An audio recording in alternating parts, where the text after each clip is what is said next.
The HAMR is the last light machine gun that you unlock in Black Ops 2, probably around level 30, maybe a bit higher. It feels like it has the fastest handling characteristics of all the light machine guns, allowing you to be much more aggressive than all the other light machine guns. That means that you don't have to hold down a position, rather you can play similar to an assault rifle, if not even more aggressive. But you will have to be ready for the enemies when they come at you, so you will not be able to run through doors and just expect to hip-fire people away. You will have to advance, be aggressive, but advance with care, and be prepared for an engagement at any time. Because you're going to be at close range, the Fore Grip isn't going to be that useful, since at close range the recoil is fairly easy to control. That said though, if you feel that usually you are at longer ranges when you take on enemies, or you're playing on a larger map, the Fore Grip attachment is very good at making your medium to long range ability slightly better. FMJ increases the penetration of the HAMR and also increases the damage you do against score streaks. It is a very potent weapon to take down score streaks with, but I usually don't find enough score streaks to take down per match for it to be worth using FMJ for that reason. And also, if you are aggressive, you tend not to have to shoot enemies through cover as much, so FMJ doesn't pose that many advantages. The laser sight attachment is okay. I didn't find that using it made the hipfire when I encounter an enemy that much better. It's still fairly unreliable. That said, you can prone and then your hipfire accuracy is very good, to say the least. But the other light machine guns are much better at that kind of range, and the HAMR doesn't have that much range to begin with, so holding down a position isn't that viable, and thus the laser sight when used whilst proning isn't that good either. The suppressor attachment keeps you off the minimap and also negates muzzle flash. I didn't find that it was that useful, since the HAMR has very little range, or comparatively little range to begin with, and taking away more range isn't going to help the rifle much at all. Rapid fire increases the fire rate of the HAMR. Now to begin with, the HAMR has a lot of recoil, but that's controllable at close range. But with rapid fire I found that the recoil was very hard to control, and it was almost impossible to use the HAMR at medium range and be consistently effective, so I suggest not using the rapid fire attachment. The HAMR has a full range of optical attachments.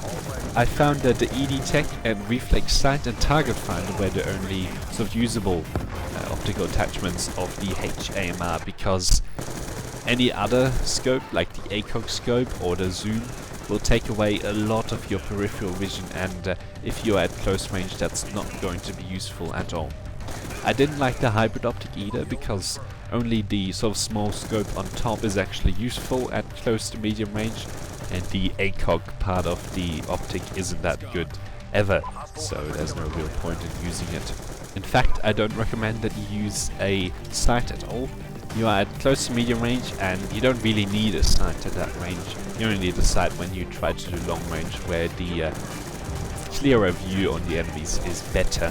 So the class setup of the HAMR is designed around making your close range to medium range ability much better.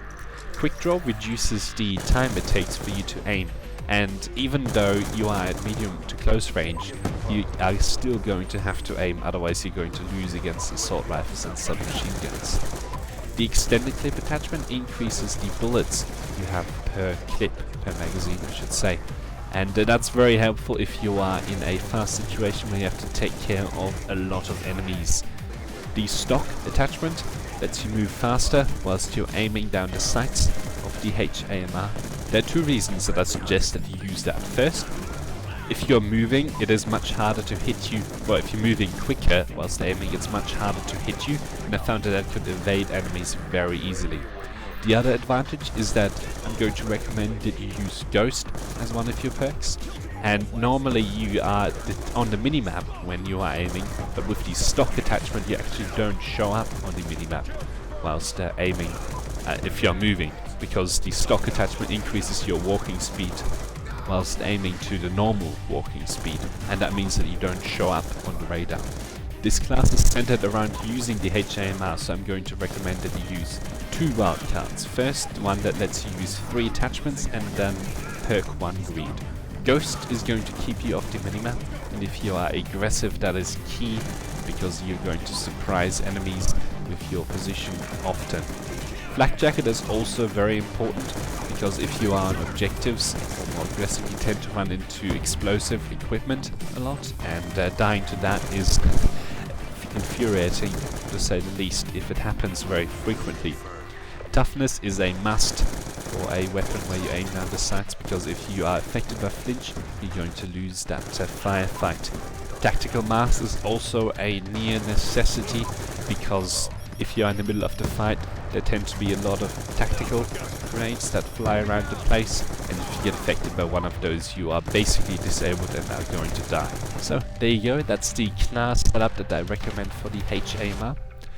Thank you for watching, I hope you enjoyed the video, and until next time.